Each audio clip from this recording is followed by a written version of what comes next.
home of Organic Conversations. This is where you get to hear from various thought leaders across the organic movement. Today, I am super excited to be joined by Mr. Saheed Adams, who is the chairman of Association of Organic Agriculture Practices of Nigeria, the Lagos chapter. Is also the co-founder of Eweko Concept, an organization that is working to help adopt sustainable agricultural practices. So, Mr. Saheed, thank you very much for joining me in the podcast, and it's a pleasure to have you on. All right. Thank you very much, Organic Guy, for having me. It's a pleasure being here as well. Nice. So I usually like to, give an audience a little bit of perspective on, how a person who's in the podcast, how they got themselves into organic farming in the first place. So can you help us give us a little bit of concept, really, what was going through that you found yourself to start being involved in organic agriculture? All right. Thank you very much, Organic Guy. I started the journey, I would say, when I was much younger, back in secondary school. Yeah. I went to a very popular secondary school in Lagos, Igbobi College. So while there, we were exposed to agriculture, and I took into it. And at least for the first, in junior secondary school, I was one of the best students in agriculture. And so it was more of my second nature, so to say, to actually do agriculture. But along the line, other interests came in, and I was also very passionate about mathematics because for me, I loved solving problems. Yeah. So it was natural for me again to move into the space of how will I call it, ICT then. So I went to secondary school, then moved on to the university where I studied mathematics and eventually computer science. So for the first 12 to 13 years of my career, I was focused on ICT. Yeah. And along the line, I thought it was necessary for me to now pursue my other passion, which was agriculture. So I started out the journey again, the second phase, I will call it, by actually equipping myself with the knowledge. Because having worked in a corporate environment, I knew it was necessary to fill in skill gaps before you carry on task. So with that build, I now went to a remote area of Oyo State called Shaki. That's up north Oyo, Shaki. I spent close to about a month and a half there learning the intricacies, what it took to plant, all the challenges that were inherent. And then I was fortunate to see the different stages of growth of the crops while I was on this particular farm. And I came back home after that time. Now decided to look around me, what I had as resource, because one of the things I learned there was, making use of resources that are within your immediate environment, first of all. Yeah. So I had to sit down, look at what I had within my environment, the resources, the people, the land, and then I ventured into the practice. Of course, I never stopped learning. I still continued learning in the process. And again, because of my second nature, which was actually, solving problem, I discovered that there were a lot of challenges in organic farming in Nigeria. Yeah. I use the word in Nigeria because we did not at the time had an ecosystem that was supportive of organic agriculture. So I now made it a point to try to support the best way I can to be able to develop that ecosystem in such a way that it will benefit the smallholder farmers, the consumers, and also those in between the value chain as well. So I've been farming now for, let's say, about 6 years Yeah. since I left my first passion, ICT. But I Yeah. wouldn't say leave, but I kind of integrated agriculture into it. Yeah. Yeah. So I've been farming for almost continuously now for almost 6 years. Yeah. Nice. With interest in crop production for now. Yeah, I So saw. that's kind of like the journey so far. Yeah, it's definitely an interesting journey, and I saw on your company the Eweko concept that you Yes. started. It has a very interesting meaning. Maybe you can explain to us what Eweko actually means in the local Okay. language. All right. Great. Eweko actually generally means vegetation, lush vegetation. It could also mean vegetables as well. But This generally, is in which the reason I language? came lush vegetation Yeah, like which local language is this? is Yoruba. Yes, Yoruba. Yeah. Okay. Good. Yoruba. Yoruba. Yes, so that's the southwestern part of Nigeria where I come from. Yeah. So Eweko also means green or greens, which is associated with sustainability. Yeah. So the name Eweko concept literally translates to green ideas or green concept. Yes, that's just what it means. Yeah. So activities around ensuring sustainability is the core of the organization, of course, which also includes farming as well. Yeah. Yeah, of course. The other part of the work that you're involved in, you're the chairman of the Lagos chapter of Association of Organic Agriculture Practitioners of Nigeria. So Yes. maybe you can give us an overview of you guys, as in some of the activities that you guys are involved in. All right, fantastic. Yeah. You recollect I mentioned, having an ecosystem. What the association does is try to facilitate, we're engaged in different activities that sustain the growth of the ecosystem. When I talk about the ecosystem, I talk about the value chain, the different value chains, first of all, and then the actors that are playing in these value chains. We have research institutions, we have farmers, we have input providers, we have service providers. We also try to also imbibe or involve the government in as part of the association as well, because we believe with the interest in organic agriculture, you have to have all these players together working harmoniously. As organic itself, that's the tenet of organic itself. You have to collaborate. Have a biodiverse system that works together. So part of our activities or essentially our activities are divided into about 6 thematic areas. We have the capacity building, we have the marketing, we have the research, we also have the certification as well. And then we have the production and processing thematic areas. So it is within these different thematic areas that we now broaden the scope of our activities. Like, for instance, now in the area of certification, that's where we have committees that have been formed to handle things like PGS certification, farm audits, creating a framework that is both national and also grassroots as well. So the association is saddled with this responsibility. The association generally as well also liaises with international organizations, seeking support, working on projects that will ensure that the ecosystem within Nigeria for organic agriculture is built. Of course, for all of these things to work properly, you have to break it down into components.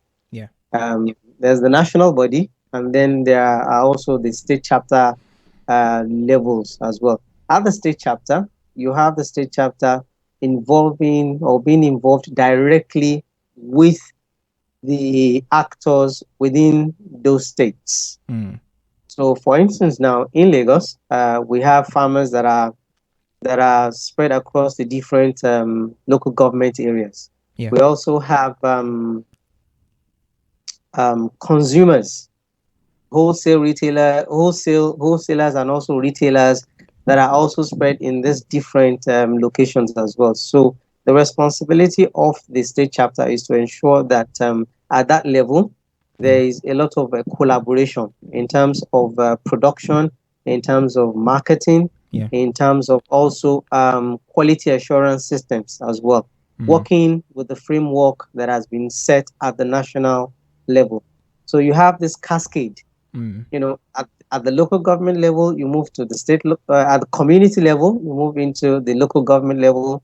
From the local government level, you move into the state level. From the state level, you move into the regional or national level. So that's how the administration, so to say, has been broken down for ease of communication and implementation of activities.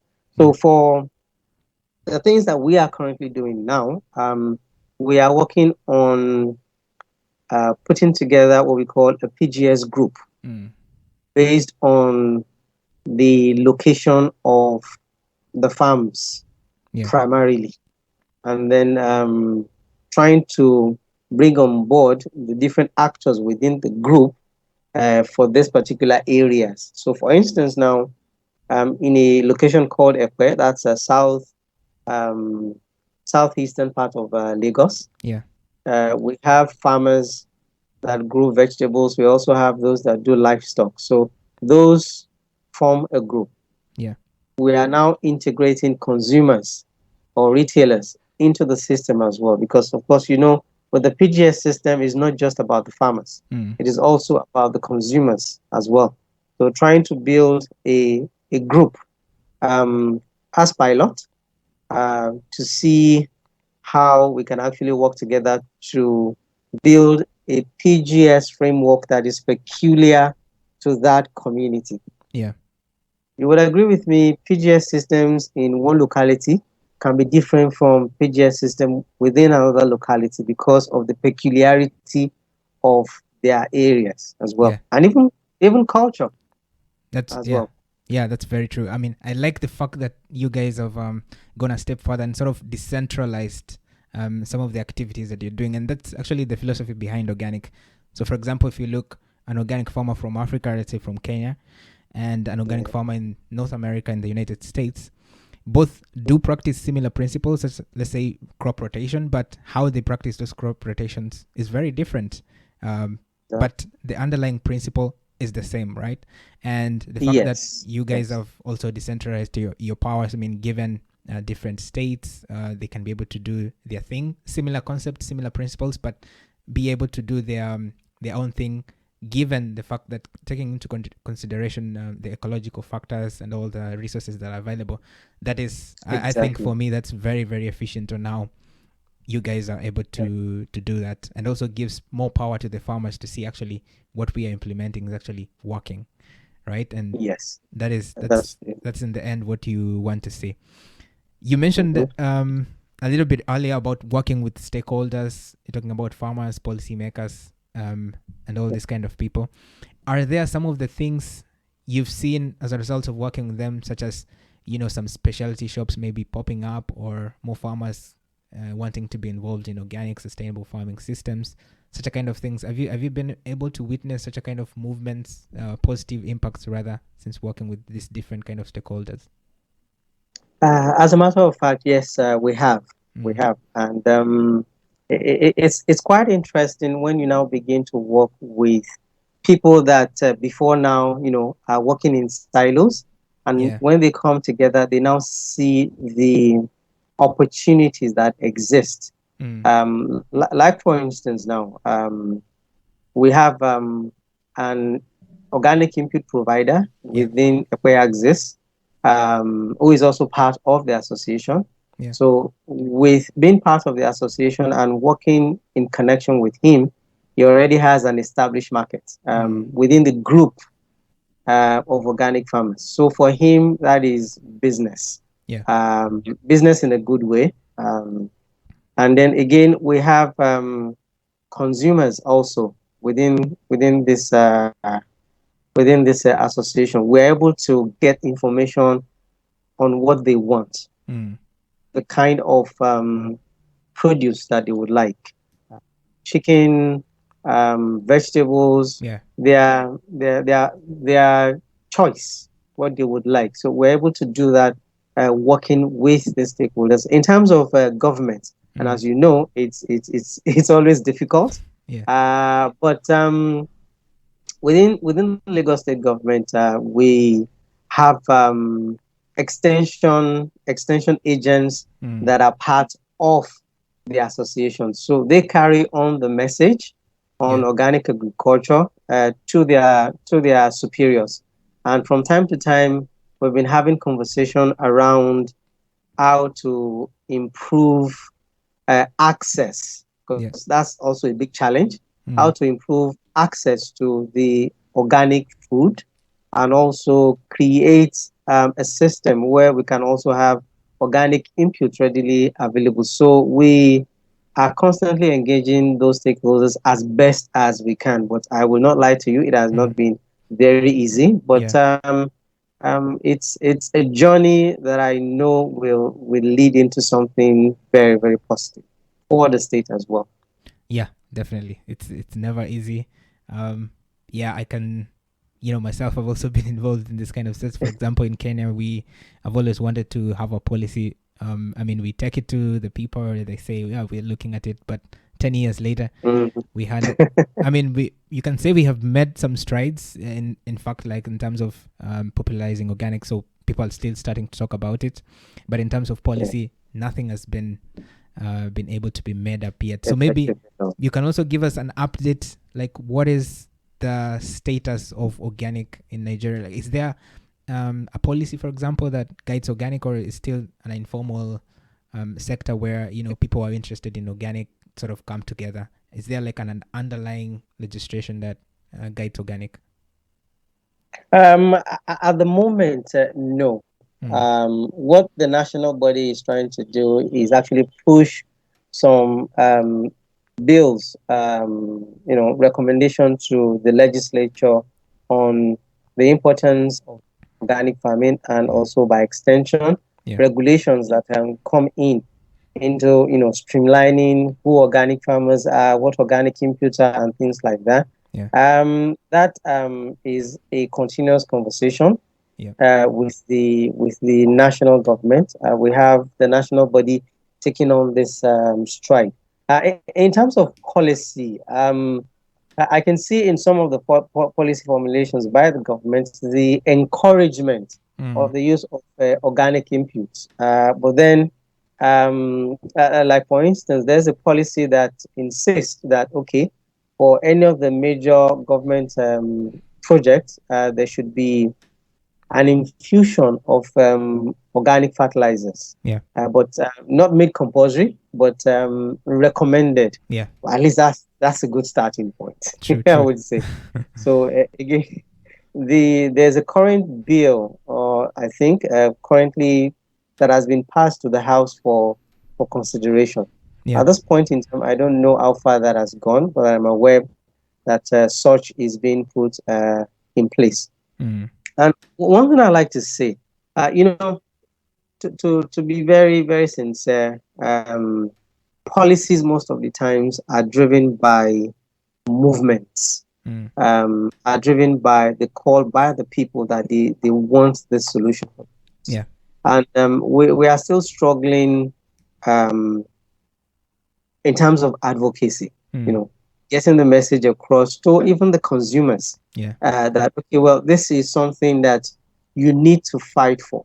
This is something that you need to request for. So once that movement now grows, the government will not have any choice but to look in that direction if they are not prioritizing that now. So what we have decided to do is, take a step back and begin to sensitize the consumers, the polity that, okay, well, healthy living is essential. Yeah. So from that angle, you need to be requesting for, or at the very least, have a choice of organic food. If you want to take organic food, it should be readily available for you. Yeah. If you now choose not to, that's another conversation. That's another conversation. But that choice has to be made available and sacrosanct to you. Yeah. Because if you have decided to make that choice to go into organic, you should be able to have a quality system that will also guarantee your access to that kind of food as well. It's a complex situation, but one that we are trying our best to try to address at all levels, state Yeah. level, national, and also even at the grassroots itself. So you mentioned a little bit earlier about you guys trying to implement PGS system. So Yes. in terms of certification, how does it work? So are there like private entities that try to certify farmers? And so, for example, from a consumer perspective, how do they know that a certain product is organic? Is there like a mark that a consumer can look at, like a local certification mark that a consumer wants to buy organic products can look at and say, hey, yeah, this product's actually organic? Yes, in fact, that's one of the core activities of the association, and that is to actually, provide some level of quality assurance to the consumers that members of this association produce either naturally or organically. Yeah. So there is a label for PGS certification that is awarded to farmers or farmer groups that have met the standards as defined in the national standard. We have the association standard that has been drawn from IFOAM. Yeah. So the standards also serve as a standard, of course, with the local content also added, serves as the standard that we follow within the association. And our members advise also follow the standards. So it is based on the standards that certification is being done. Yeah. And drilling down based on the locality as well. So that's why it's very it's very important for us to have at the group level what we call farmers pledge. So in that farmers pledge, there are groups of there are rules, and there are rules, penalties, and things like that that are defined within the farmers pledge that a farmer or each farmer has to sign that they are going to abide with. And this is drawn again from the general standard as well. So, and the level of certification is such that at the group level, once they do the participatory certification, the state level comes in to audit, unannounced, audit any of these farms, and give a report back to the national. And the national can come to any of the audited or any of the certified groups within the state unannounced to verify that, okay, well, and they choose the farms randomly. Yeah. So verify that, okay, truly, yes, going by the report submitted by the state level, that, okay, yes, truly, this sample farms have met with the requirement as so set at the national level. Yeah. So that's the level of, certification we have. And the fact that we intend to integrate the consumers in the PGS certification as well, at least at the group level, it now becomes an automatic assurance for them. Yeah. Excuse me. It now becomes an automatic assurance for them being part of that process of certification. And also being part of the setting of the rules as well. Yeah. Yeah. So the customers can decide, okay, well, this is how we want a particular type of crop to be grown based on our own peculiarities in the states or in this local government. Yeah. So we all come together and look through it and say, okay, well, this is doable, this is not doable based on the standards. And then we agree that this is the local law that we are going to be taking on as our own law. But of course, as I mentioned, it must still be within the framework of the national the national standards Yeah. as well. Yeah. So that's what we are working on. It's not completed yet, but that's where we see ourselves in a That's the couple of goal. months from now. You touched about them. I think the most important people, organic farmers. Yeah, how, like, when you are talking with them, for example, you are visiting them for certification, or you're sending them extension workers to sort of support them in what they're doing. How is their energy? How are you reading their energy? Are they sort of enthusiastic about organic, or are other farmers, for example, enthusiastic to join such a kind of a PGS system? What is their feel? Are they seeing it as a burden? These are some of the things that we have to do. What is their energy? How do you feel their energy from them? All right. Thank you very much for the question. First of all, organic production itself is about passion. First of all, Yeah. yes, you want to feel a need, and once you have that desire, Yeah. you would want to seek knowledge.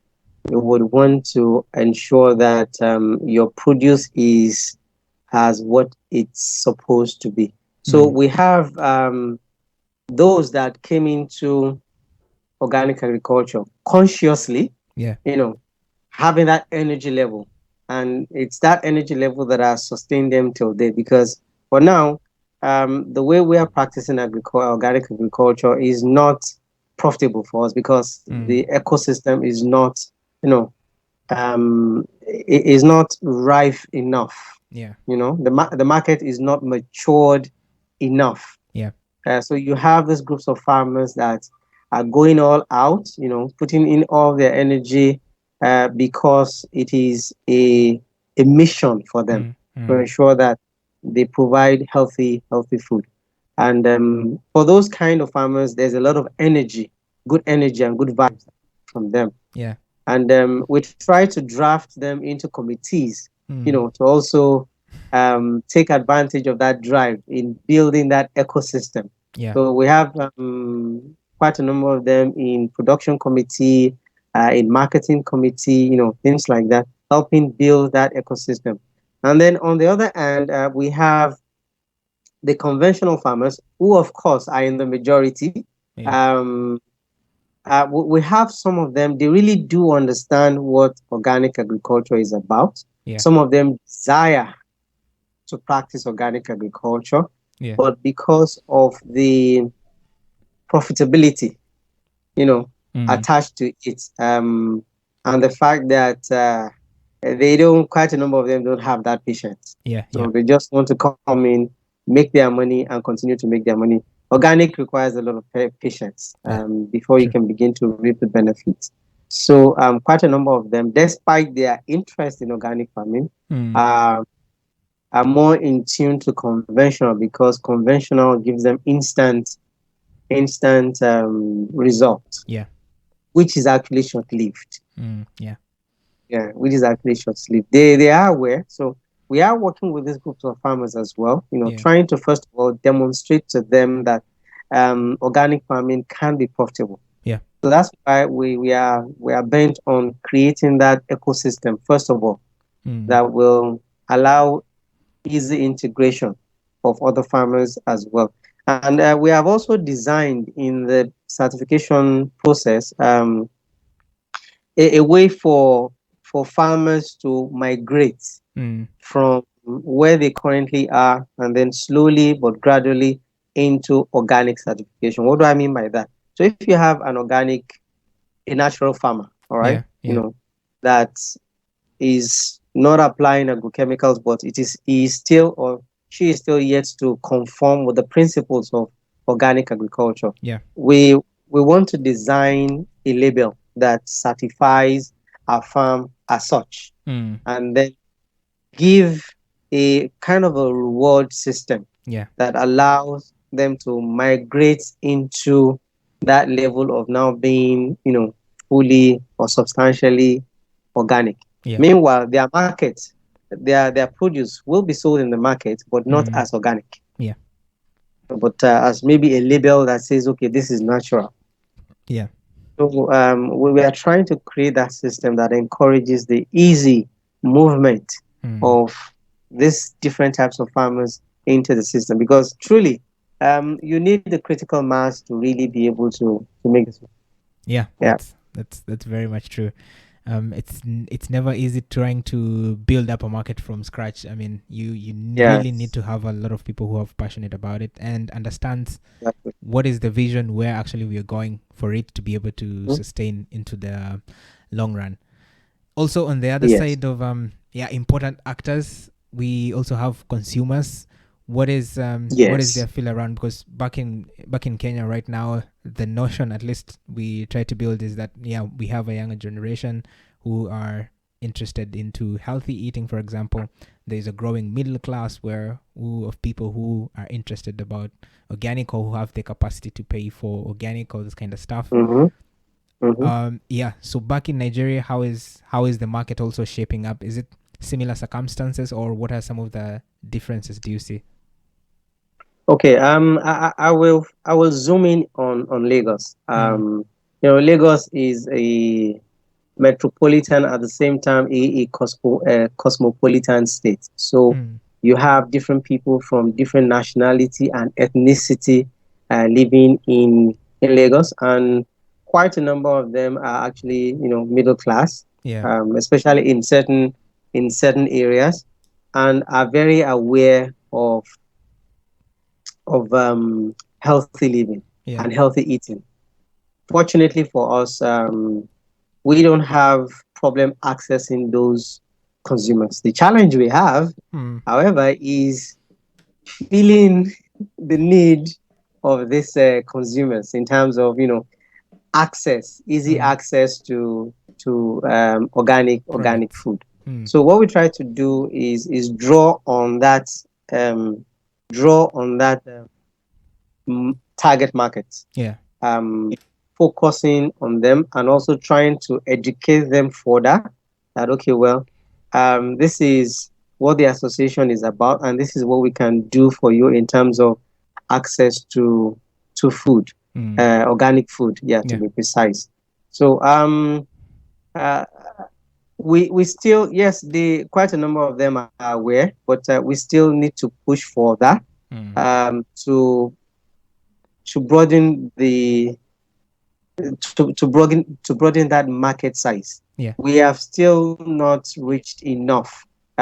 If I can just put a figure to it, I would say we are only talking to about maybe 3 to 4% Mm. of those kind of consumers. Yeah. Meanwhile, there are much more of them out there. The institutions, the hospitals, Yeah. the wellness practitioners. We have them. We have the wellness practitioners now in our midst. Yeah. So just I think a couple of weeks ago, we concluded that we were part of a webinar, a wellness webinar that Yeah. lasted for I think about a week. Mm. So we were invited to also talk about organic agriculture. Yeah. And if you see the questions that were asked, the energy that Mm. was in the room, people requesting for, okay, how do we now get this? Where can we get this? Of course, not minding the price, Yeah. so to say. But even with the price, we still try to be conservative. What do I mean by that? We want to reach um, more markets. Yeah. We don't want prices to be a barrier. Yeah. You have some people that are genuinely interested in organic produce, but because of the price, Mm. quite a number of them, just step back Yeah. and make do with what they have. So we are very aware of that and trying to create some kind of balance Mm. where price will not be too much of an issue or a barrier to Yeah. them accessing the organic food. So generally, in terms of the energy from the consumer side, yes, is more. Yeah. It's impressive, but we still are not stopping at that. We want to, get to more consumers and drive that movement as well. Mm. Because I believe, my team and I believe that it is when the consumers make so much noise Yeah. that the policymakers now begin to listen. That, okay, yes, these people are agitating for this. So let's put policies in place. Let's put infrastructure and support in place to allow them access what they want, at least even if it is as a matter of choice. Yeah. Because all of these things still boils down to, okay, well, yes, I'm educated enough to understand what organic is, but do I really care about it? Do I really want to? So it still boils down to choice. Yeah. But that access, we want to create it. Yeah, true. I definitely agree. A consumer has a really, really huge role to play. For example, if you go to a supermarket, you pick an organic product, that is actually a signal you're sending to organic farmers. Hey, your products are actually needed in the marketplace. So Exactly. can you produce more of this? So maybe Exactly. then the farmers can say, hey, yeah, we see a market here, so we can produce the product. And that's how you form a broader correlation of farmers who are producing more, and then all that cycle continues, and then you have now an oasis of people who are really consuming organic. So I think that is Yeah. you. I think you definitely are on the right path from Thank that you. angle. Yeah. So I'm trying to see here as an investor, for example, as a person who wants to, has an interest to sort of come into Nigeria and invest his money or her money into organic farming. Where do you see opportunities that this person may want to put their money on? Okay. Um, the markets linkages. What do I mean by that? Um, right now, as we know, Yeah. the production and the supplies are not matched at all. Um, you have the demand actually being more than the supply. Yeah. But then, even with the little supply that is coming up, it's not well channeled. So, for such an investor, I would advise that he focuses on creating an infrastructure that allows the connect between these farmers and the the buyers. Like for instance, maybe having a food hub in the city, investing in a food hub in the city that allows the farmers, bring their produce, sell their produce, Yeah. or he takes the produce, stores or creates an infrastructure that allows for post-harvest handling, Yeah. and then the consumers comes knowing that, okay, this is almost a one-stop shop for organic products, Yeah. food, cosmetics, um, you know, anything that has to do with organic. Yeah. So more like creating a hub. Yeah, Yeah, I see. that would be a perfect thing. That's why I say, okay, well, focusing on the market linkage. The association, we want to facilitate something like that, but we cannot build something like that, at least not for now. So if investors are coming in, Yeah. just creating that system that allows those linkages. Nice. Yeah. This in turn will now um, encourage capacity building of the farmers to be able to meet the demand and with the quality specification, because yes, organic is organic, but then again, there are still quality requirements as well. Yeah. In terms of size, in terms of appearance and things like that. Yeah. It's still a requirement when you are speaking with consumers or when you're talking to supermarkets as well. Yeah. Yeah, So definitely. I would see that area. Yeah. Definitely looks like there's a good opportunity there to for someone to sort of invest and try to see what kind of returns that they can be able to get from it. So as we finish up this particular conversation, maybe you have last message maybe to different stakeholders from the organic movement from your own perspective. What you have like a message that you always want to send to different stakeholders? Okay. In Nigeria. Yeah, Nigeria and across the world. Okay. All right. Organic farming or organic agriculture generally for me is a way of life, and of course the business element is one of the things that makes it sustainable. The business element being the social a social venture, not a capitalist in nature.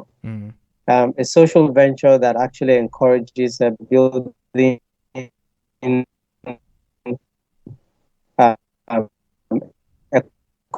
ecosystem industry, and as the trend is now in the whole world, Yeah. you see a lot of people tending towards organic food, Yeah. organic cosmetics, Mm. even organic wares. Yeah. You know, yeah, I haven't realized the benefits of having that. So I would say it's a journey, especially for those of us in Africa. Mm.